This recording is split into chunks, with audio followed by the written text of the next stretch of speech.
And if you add everything up, all the emails, all the videos, all the written stuff, all the testimonials, everything in a launch, even though each element is short, when you add it all together, you still got a classic long form sales letter. You're just spreading it out over time. That's the magic of a launch, by the way. It's just taking the sales process and spreading it out.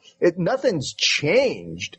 It's just a different delivery system. It's a different method of delivery rather than, and what you bring up is worthy of an entire book or even a documentary. Old school thinking was, what's the most cost efficient way to get to a person? And when it was mail, it was, you got to have your whole message into the mail. You're not going to mail 3 different letters and hope they get one. They open the one on Monday, then they open the next letter, comes around on Wednesday, and they open the next one on Friday, like you can do with email. So it's a different process. So time is on your side online. Also, the costs are on your side because email is essentially free. As far as you can broadcast as many, 70,000 emails for the same price as one, for essentially nothing. So when you add all this stuff up, you're still dealing with what people say is long copy, but it's not long copy. And I don't like long copy because I like to write. I just do what works. If I woke up tomorrow and the universe had shifted and suddenly I could say a happy phrase and people would just go out of their minds and start buying, if that worked, I'd start doing that. So I'm all for short stuff. I was one of the first guys to jump in video. I did one of the first marketing podcasts on iTunes. I didn't do any more, but I did one of the first ones, and it was up for a couple of years. I'm quick to it. I'm an early adopter of things. I had one of the first marketing blogs up. I love online. I love video. I love all of this stuff. And the only thing that rankles me a little bit is when people say, forget all the stuff that used to sell stuff. That's all over with and everything's new because you're online. It's just, that's fine. They're trying to sell something. All's fair in love and war and advertising, and that's great.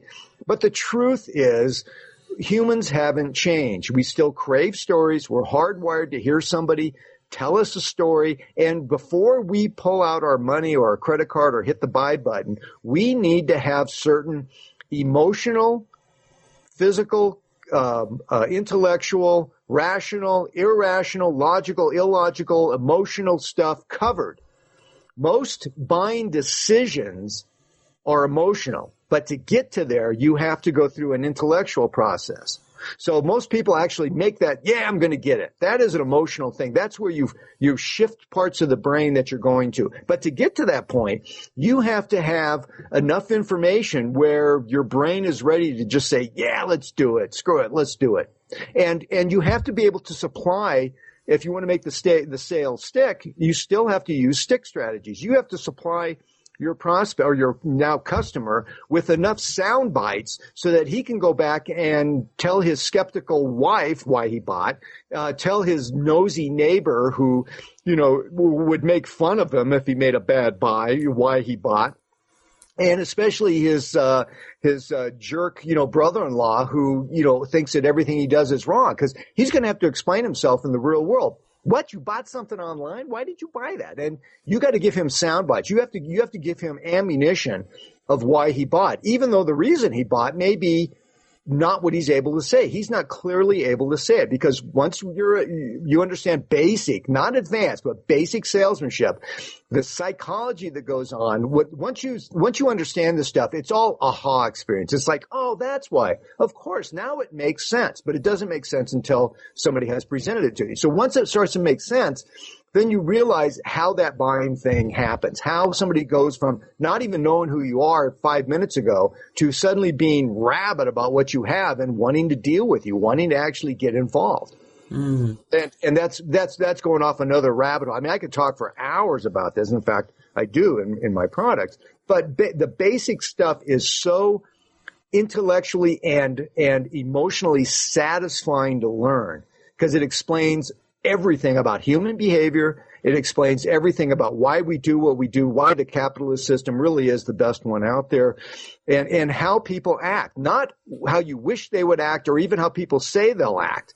You know, a lot of people say, I'd never buy anything online. And then you dig into their lives, and they've been buying stuff online a lot. They're doing all their banking online.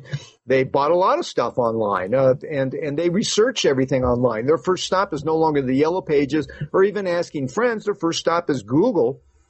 And then when they have a conversation with their friends about, what they've researched, then they're more knowledgeable and the conversation changes. And depending on how good they are with search engines, they either come away with nonsense or they come away with solid info, but they're still looking for somebody to get it from. So you arrive as kind of the hero, as the guy who, hey, I've been there. I understand what you're doing. I like this stuff myself. I just took the extra time or energies, or I was able to go deeper than you're able to go. Now you could probably get to where I am too.